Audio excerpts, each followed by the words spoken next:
Spirits were high inside the House chamber on Thursday, November 16, when, in the early afternoon, the gavel fell and a measure to rewrite the American tax code passed on a partisan tally of 227 to 205. As the deciding votes were cast, recorded in green on the black digital scoreboard suspended above the floor, the Speaker of the House, Paul Ryan, threw his head back and slammed his hands together. Soon he was engulfed in a sea of dark suits, every Republican lawmaker wanting to slap him on the shoulder and be a part of his moment. Ryan was the man of the hour. Having spent a quarter-century in Washington, as an intern, waiter, junior think tanker, Hill staffer and, since 1999, as a member of Congress, he had never wavered in his obsession with fixing what he viewed as the nation's two fundamental weaknesses: its Byzantine tax system and ballooning entitlement state. Now, with House Republicans celebrating the once-in-a-generation achievement of a tax overhaul, Ryan was feeling both jubilant and relieved, and a little bit greedy. Reveling in the afterglow, Ryan remarked to several colleagues how this day had proven they could accomplish difficult things, and that next year, they should set their sights on an even tougher challenge: entitlement reform. The Speaker has since gone public with this aspiration, suggesting that 2018 should be the year Washington finally tackles what he sees as the systemic problems with Social Security, Medicare and Medicaid. Story continued below. Tinkering with the social safety net is a bold undertaking, particularly in an election year. But Ryan has good reason for throwing caution to the wind. His time in Congress is running short. Despite several landmark legislative wins this year, and a better-than-expected relationship with President Donald Trump, Ryan has made it known to some of his closest confidants that this will be his final term as Speaker. He consults a small crew of family, friends and staff for career advice, and is always cautious not to telegraph his political maneuvers. But the expectation of his impending departure has escaped the hushed confines of Ryan's inner circle and permeated the uppermost echelons of the GOP. In recent interviews with 36 people who know the Speaker, fellow lawmakers, congressional and administration aides, conservative intellectuals and Republican lobbyists, not a single person believed Ryan will stay in Congress past 2018. Ryan was tiring of D.C. even before reluctantly accepting the speakership. He told his predecessor, John Boehner, that it would be his last job in politics, and that it wasn't a long-term proposition. In the months following Trump's victory, he began contemplating the scenarios of his departure. More recently, over closely held conversations with his kitchen cabinet, Ryan's preference has become clear: he would like to serve through Election Day 2018 and retire ahead of the next Congress. This would give Ryan a final legislative year to chase his second white whale, entitlement reform, while using his unrivaled fundraising prowess to help protect the House majority, all with the benefit of averting an internecine power struggle during election season. Ryan has never loved the job. He uses aggravation when discussing inter-party debates over micro-tactics, and friends say he feels like he's running a daycare center. On a personal level, going home at the end of next year would allow Ryan, who turns 48 next month, to keep promises to family. His 3 children are in or entering their teenage years, and Ryan, whose heir died at 55, wants desperately to live at home with them time before they begin flying the nest. The best part of this scenario, people close to the Speaker emphasize, he wouldn't have to share the ballot with Trump again in 2020. And yet speculation is building that Ryan, even fresh off his tax reform triumph, might not be able to leave on his own terms. He now faces a massive pileup of cannot-fail bills in January and February. It's an outrageous legislative lift. Congress must, in the coming weeks, fund the government, raise the debt ceiling, modify spending caps, address the continuation of healthcare subsidies, shell out additional funds for disaster relief, and deal with the millions of undocumented young immigrants whose protected status has been thrown into limbo. It represents the most menacing stretch of Ryan's speakership, one that will almost certainly require him to break promises made to his conference and give significant concessions to Democrats in exchange for their votes. To meet key deadlines, he'll have to approve sizable spending increases and legal status for minors who came to the U.S. illegally, 2 things that could raise the ire of the GOP base and embolden his conservative rivals on Capitol Hill. There is no great outcome available. Ryan has conceded to some trusted associates only survival. Win the day, win the next day, and then win the week, Ryan has been preaching to his leadership team. The Speaker can't afford to admit he's a lame duck. His fundraising capacity and deal-making leverage would be vastly diminished, making the House all the more difficult to govern. When asked at the end of a Thursday morning press conference if he was leaving soon, Ryan shot a quick no over his shoulder as he walked out of the room. Ryan is backed by the vast majority of the GOP conference, but even a small group of dissenters can make the Speaker's life miserable, and he knows it. When Ryan succeeded Boehner in the fall of 2015, the new speaker sought to eliminate, or at least weaken, the parliamentary tactic that had been used against his predecessor by filing a motion to vacate the chair. Rep. Mark Meadows of North Carolina had found a way to force a vote on the speakership at any time, eventual humiliation that Boehner avoided by retiring. Ryan, working with Boehner's team during the transition, was unsuccessful in banning this practice. But he made it clear to Boehner at the time, and to his own allies upon assuming the speakership, that he would not serve at the whims of Meadows and the House Freedom Caucus, a group of some 35 conservative hardliners. In an interview this fall with Politico magazine, Ryan said the motion to vacate doesn't loom large as a constant threat to his job security. "No, because it's not a job I ever wanted in the first place," Ryan said. "If I was dying to be speaker, I guess it probably would be a dagger over my head. But I don't think like that." Members of the Freedom Caucus don't necessarily believe this rhetoric from Ryan, but they respect the strategic advantage it gives him. After all, when Boehner left town, Ryan was the only consensus replacement, and even then, members had to beg him to the most powerful office on Capitol Hill. Given that history, any conservative who attempts to overthrow Ryan would make the Freedom Caucus, and its two leaders, Meadows and Ohio Rep. Jim Jordan, look like nihilists who collect speakers' scalps for sport. This is especially true without any obvious, universally acceptable successor waiting in the wings. "There are no more golden boys left," Meadows said in an interview, discussing the possibility of Ryan's departure.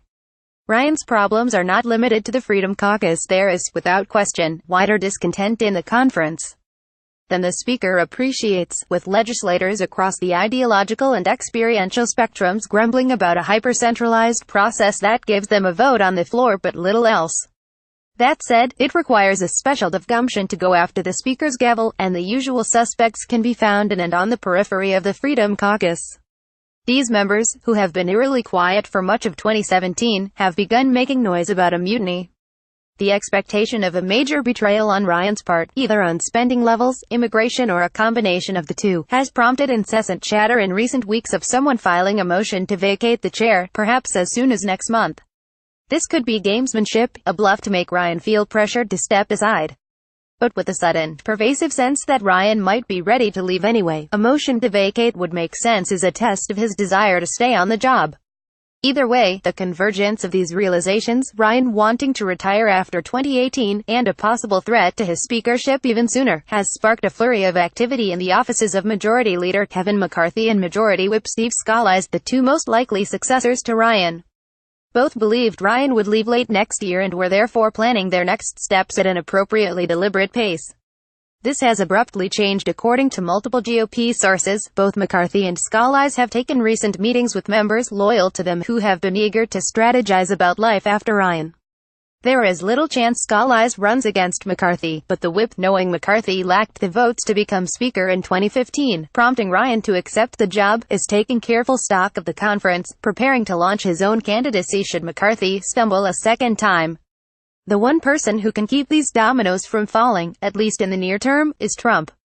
The president and the speaker have been a better pairing than anyone could have imagined a year ago, considering Ryan abandoned the GOP nominee during the homestretch of the 2016 campaign. The speaker has kept shoulder to shoulder with the White House at moments of vulnerability, knowing Trump can shield him, and his members, from the fury of the right. If the president endorses whatever grotesque legislative meatball comes out of the House in the coming weeks, publicly and unambiguously, it's impossible to see Ryan facing any real threat. If the president distances himself from the speaker, however, the floodgates could open, and quickly.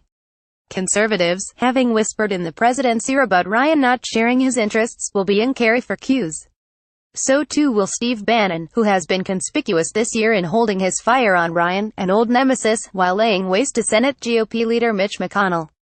Bannon and Meadows, a pair of disruptive forces, have spent the past year keeping Ryan's blood out of the water, but in the unlikely scenario that Trump suddenly sours on the House Speaker, they will be inviting the sharks to dinner.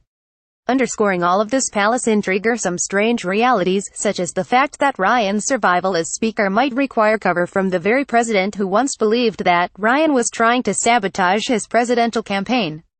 Or the notion that Ryan, should he secure his final year in office, will use it to pursue the type of dramatic, politically risky entitlement reforms that Trump explicitly ruled out while running for president. Perhaps no piece of irony is more striking, or effective in capturing this volatile period of Republican history, than the juxtaposition between Ryan celebrating his dream of rewriting the tax code, while hearing of renewed threats to his speakership.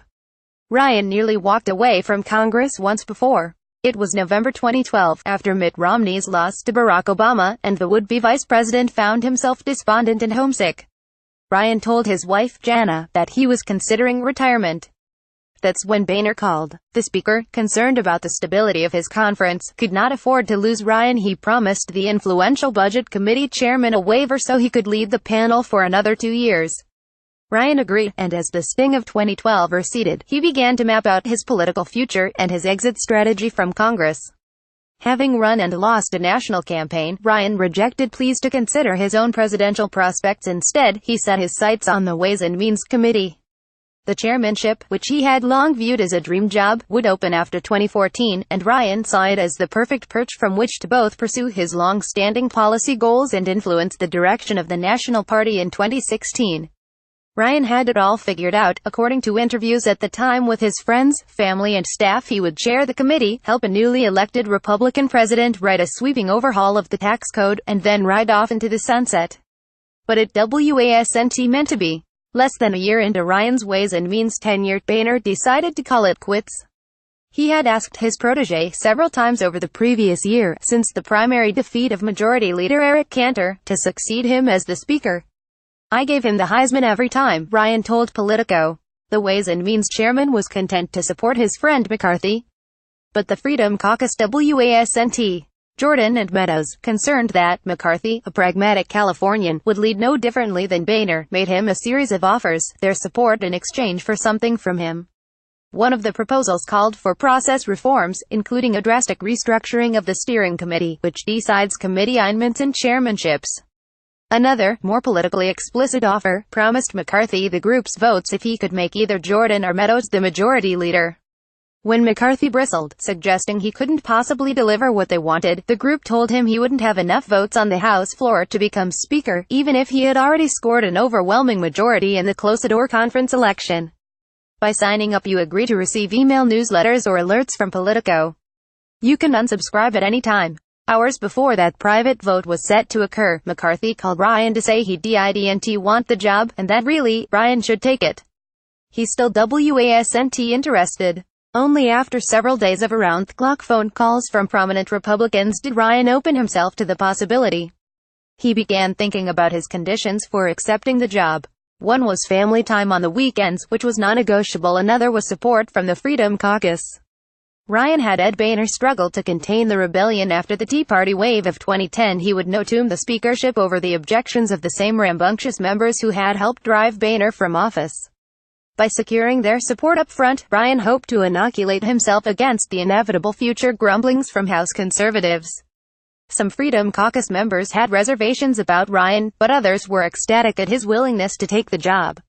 Unlike with Boehner, they saw the Wisconsinite, an Ayn Rand devotee and fierce critic of the welfare state, as one of their own. He was equally appealing to other factions of the conference, a sober-minded, well-spoken, telegenic leader with policy experience and people skills. After 5 years of civil war, there was no other figure who could unite the fractured House Republican Conference. Ryan's colleagues teasingly called him the chosen one, and in late October 2015, hummed the speakership. The ceasefire was short-lived.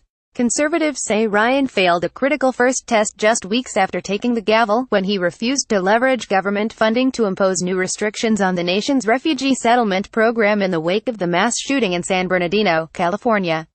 Jordan pleaded with the new speaker to hold out for increased vetting, telling him that it would show Obama and Democratic Senate leader Harry Reid that there's a new sheriff in town. Ryan refused, an original sin that chafes Jordan to this day. As he struggled to adjust to his complex new role, like Einstein learning to write poetry, is how one of Ryan's admirers described it, he committed another strategic error that would prove costly, with some of his members dismissing the reality TV star running for his party's nomination. In private conversations, Ryan called Trump a joke whose penchant for identity politics was dividing the country and dooming the Republican Party's future. He wasn't much gentler in public for most of the campaign. Ryan made it seem he felt honor-bound to denounce the candidate's latest incendiary remark or antic, as though the two were personally engaged in a tug-of-war for the GOP's soul. This annoyed some of Ryan's members, both pro-Trumpers and others who disliked him but respected the anger he was tapping into. When the speaker initially withheld his support after Trump became the presumptive nominee, then continued to poke at him even after issuing a grudging endorsement, some of Ryan's colleagues wondered if he was attempting to sabotage the GOP ticket. Ryan made a point, for instance, never to be photographed with Trump, fearful of how it would be used to tarnish HISND, according to multiple sources. But the speaker came to agree that the icy relationship between them was unhelpful to the National Party. Under mounting pressure from his members, as well as his longtime friend, Republican National Committee Chairman Reince Priebus, Ryan offered an olive branch, inviting the GOP nominee to his hometown of Janesville, Wisconsin, for his Saturday afternoon campaign rally. All broke loose on the evening before the event, when the Washington Post published a decade-old recording of Trump boasting about his UAL exploits, and his ability to grope women because of his celebrity status. It seemed to be the nail in his campaign's coffin. Ryan immediately disinvited Trump from Janesville, railing to Priebus and other GOP officials about the man he had never trusted or respected in the first place.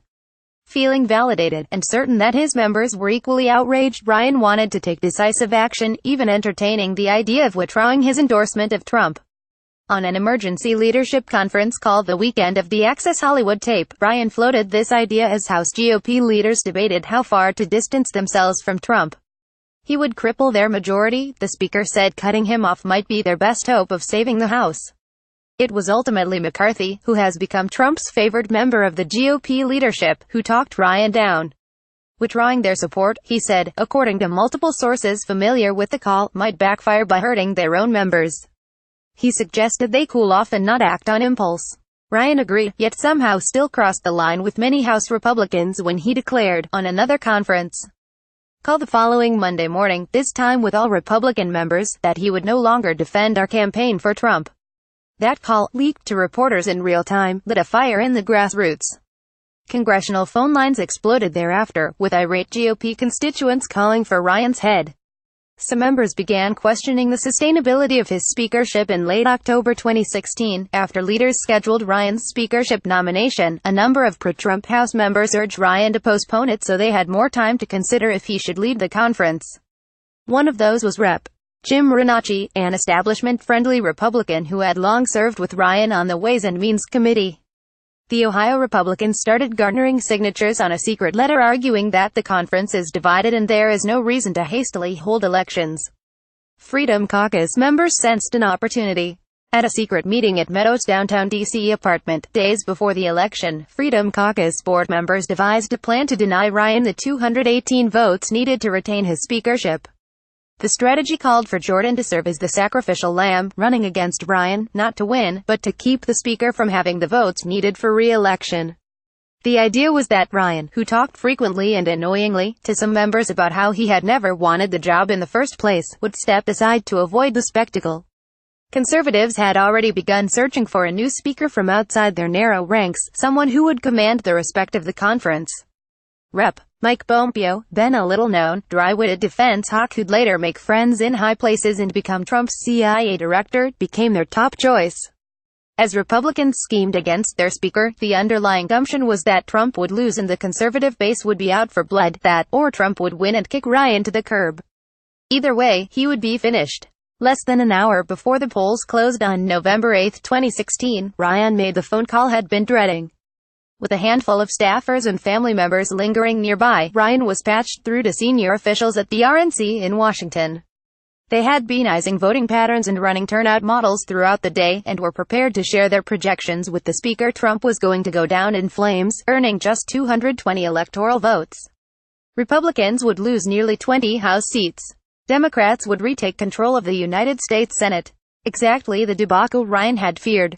Stewing inside his team's war room at the Holiday Inn in Janesville, the site of his own election night party, Ryan could not stomach the thought of working with President Hillary Clinton.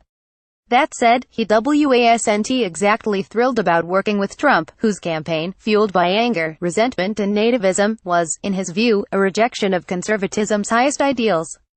As disappointed as he was about Clinton's apparent victory, the speaker saw a silver lining. He would seize the occasion of Trump's defeat, beginning that night, to speak about a return to an inclusive, aspirational, Jack Kemp-inspired happy warrior conservatism, and a rejection of Trumpism. But Ryan never got the chance. His own race had been called early, and attendees waited patiently in the ballroom for his victory speech. But the speaker was paralyzed in the war room, in disbelief as Trump surged past Clinton in the pivotal battlegrounds of Florida and North Carolina. The RNC's numbers, his advisors told him, were garbage. The GOP's Senate majority appeared safe, only a handful of House Republicans were losing, and if the current trends held, Trump was going to win. The biggest upset in presidential history. Just before 10 p.m. Eastern, Ryan finally took the stage and spoke for 3 minutes. "I've just been sitting there in the polls," Ryan said, the shock written all over his face. "By some accounts, this could be a really good night for America. This could be a good night for us. Fingers crossed." Ryan would seize the occasion of Trump's defeat to speak about a return to an inclusive, aspirational, Jack Kemp-inspired happy warrior conservatism, and a rejection of Trumpism. He never got the chance. Ryan faced a legacy-shaping decision that night: stay true to himself and step down as Speaker, or muzzle himself and serve alongside Trump in a unified GOP government. It was a no-brainer. This was Ryan's chance to actually achieve the things he had only fantasized about. Even if that meant getting in bed with the likes of Trump and Bannon. And even if that meant accommodating behavior from a Republican president that he would never tolerate from a Democrat. It was a trade-off Ryan could not refuse. It was, in the refrain of the Speaker's allies, Paul's deal with the devil, one that he would make all over again. Chasing his legislative dreams would require keeping his criticisms of Trump to himself. You can't create a sideshow, even if there is cause for a sideshow, because it's going to get in the way of getting the big things done, Boehner told Politico magazine of Ryan's approach to Trump. Paul has got his head on straight. He's very comfortable with who he is and what he's got to do. As some conservatives eyed eagerly for a smoke signal from the president-elect, hoping he would remember the Speaker's disloyalty and recommend a replacement, Ryan moved quickly to secure his standing. He spoke with both Trump and his longtime friend, Vice President-elect Mike Pence, in the hours before Trump's victory speech, and made swift plans Wednesday morning to meet with them in Washington the next day. Before their meeting, Ryan shared with several friends that he planned to start his talk with Trump by mentioning their bad blood during the campaign, and explaining why he had said and done certain things. They cut him off. "That was a terrible idea. Don't remind Trump of how much he despised you in the past," they said. "Focus on the future." Ryan listened, and the advice was to this day, despite Trump's famously long memory. Sources in both camps say the president and speaker have never once revisited their old feud. Indeed, a surprising subplot of the unified GOP government's first year has been the unlikely alliance between Trump and Ryan. The healing process that began in D.C. 2 days after the election culminated in Pence delivering the message to House Republicans, just minutes before the speakership election, that Trump supported Ryan. Only one Republican, Thomas Massie of Kentucky, voted against him. The relationship since has been strangely drama-free. Trump and Ryan talk often throughout the week, chewing on questions of policy and process and politics. Never once has there been AUP, either in person or over the phone. Sources close to both men say they occasionally vent about the other, Trump telling aides that the speaker can't count votes, Ryan complaining to leadership comrades about the president saying things unbecoming of his office, and yet these feuds are, somewhat miraculously, kept in the family. Ryan's allies paint this as part of a broader picture: his stronger-than-expected partnership with the president, his landmark victories in passing tax reform, as well as a repeal and replacement of the Affordable Care Act. On the House floor, his prolific, historic fundraising on behalf of the embattled GOP majority, to argue that his Faustian bargain has proven worthwhile. And they cite these same examples to dismiss the sanity of threats against his speakership. What more could House Republicans possibly want from him? Paul Ryan is by far and away the best possible person. "We have to lead this group of people in the right direction," said one such ally, Rep. Tom Rooney of Florida. "I just think that any talk of him leaving, I hope that's not true. It would be a major setback for our cause." Every speaker deals with varying degrees of discontent in their conference. In Ryan's case, it owes less to ideology than process. Specifically, members who felt marginalized under Boehner, who ran a top-down operation that cut out committee chairs and left little room for lawmakers to shape legislation, feel the House is even more centralized under Ryan. This was evident in the speaker's first, botched attempt at repealing Obamacare. He wrote the bill on his own, then framed it as a binary choice for members to either back his proposal or be viewed as supporters of Obamacare. The stunt rubbed Ryan's colleagues the wrong way, particularly Freedom Caucus members who had extracted promises from him in 2015 about opening up the House and restoring regular order. Conservatives aren't the only ones annoyed with Ryan's approach, and it isn't just backbench members voicing displeasure. Sources close to House Budget Chairwoman Diane Black, a longtime Ryan ally, said she was deeply upset over the summer about Ryan's treatment of her budget process, though she, like many other senior members friendly with the Speaker, would never voice these criticisms publicly. Re-annulled on Black's budget in order to expedite the push for tax reform. But when the time came to draft the legislation, members of the Ways and Means Committee, who had worked alongside Ryan for years, grew upset at what they saw as the Speaker's dictatorial approach. Tax writers vented to the White House that he wielded an iron grip on the process and that they had little imprint on the final product. Members grumbled about Ryan big-footing Ways and Means Chairman Kevin Brady. Members of his committee said they didn't see the final bill until just days before they voted on it. It's no coincidence that more than half a dozen members on Ways and Means, one of the most powerful and desired positions in Congress, are walking away from the House in 2018. Renacci, in an interview, specifically cited Ryan's top-down style as a reason he was leaving the House to run for governor of Ohio. "You've got to be willing to let everyone bring one pebble of sand to the beach, so they at least feel they helped build the beach," Renacci said. "And that's regular order. If you don't get that, you're never going to be a leader here in the conference." Similar complaints dogged the previous Speaker. But unlike Boehner, who bunkered down and lost touch with many of his newer members, Ryan has made a sustained effort to engage the spectrum of his colleagues on a regular basis, with both group and individual meetings. This has given rank-and-file lawmakers greater access to the Speaker, though not a greater role in the legislative process. "He's more controlling than Boehner, and I voted against John Boehner and worked with Mark Meadows to vacate the chair," said Rep. Walter Jones. "I've been here 22 years and this is the most closed shop I've ever seen." At the end of the day, the real threat to Ryan exists in the same place it did during Boehner's speakership, on the right flank of the conference.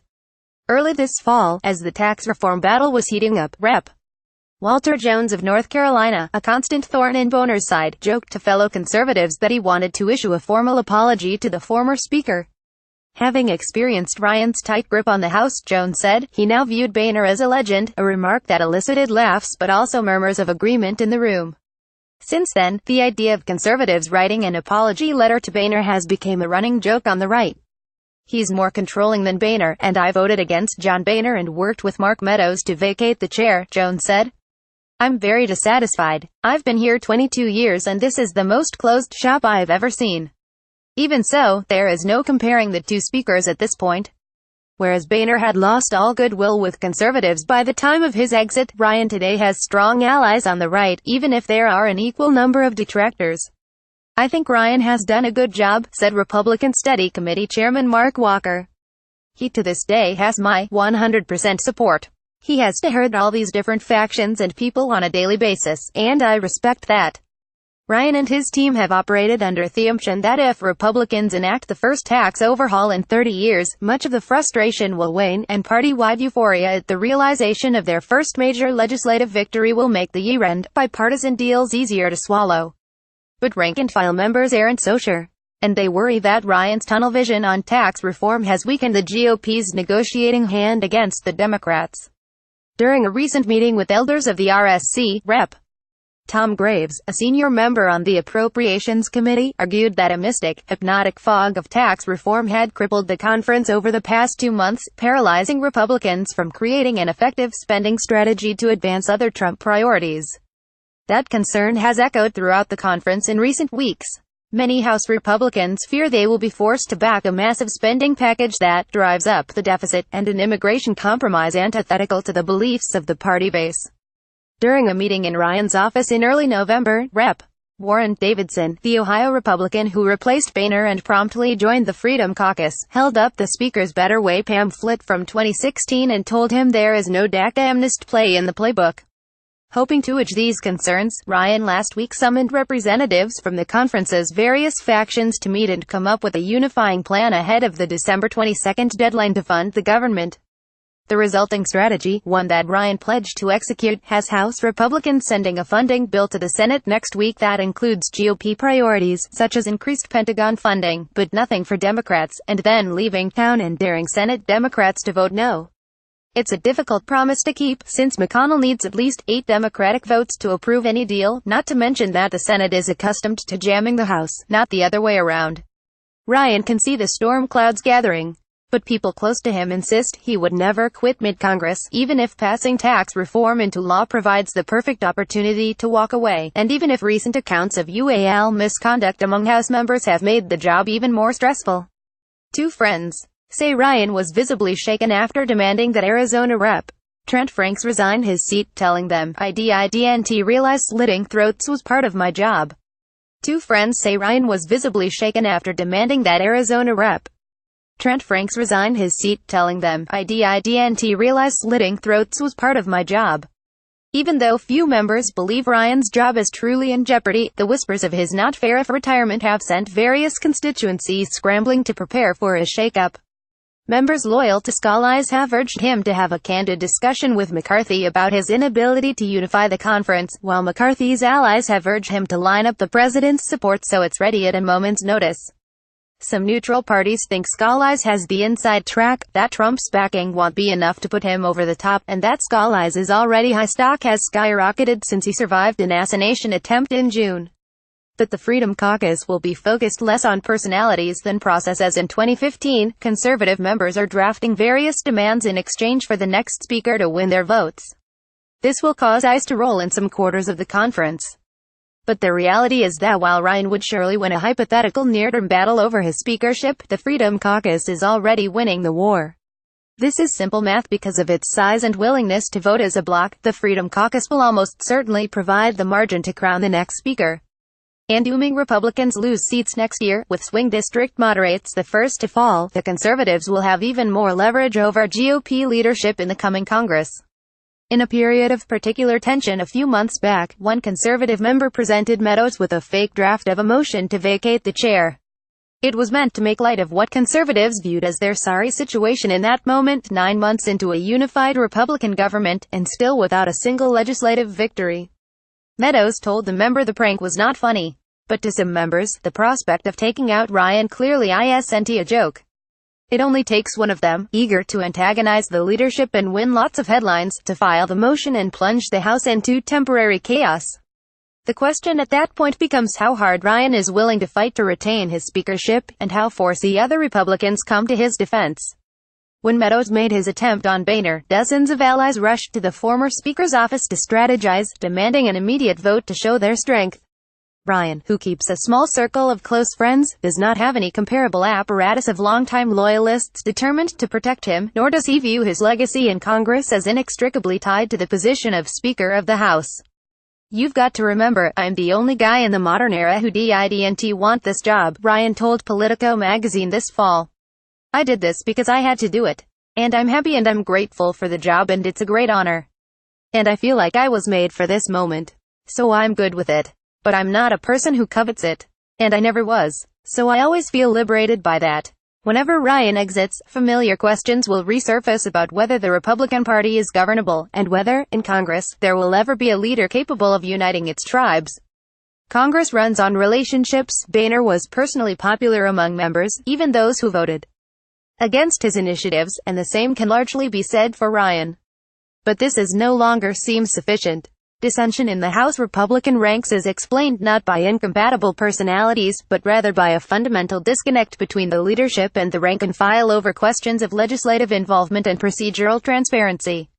Whoever wishes to succeed Ryan would do well to realize it. During a conference meeting last week, Ro Labrador of Idaho, a founding member of the Freedom Caucus, ripped into the leadership. "It's not that we don't like you," he said to McCarthy, who stood at the podium. "It's that we don't trust you." Tim Alberta is national political reporter at Politico magazine. Rachel Bate is a congressional reporter for Politico.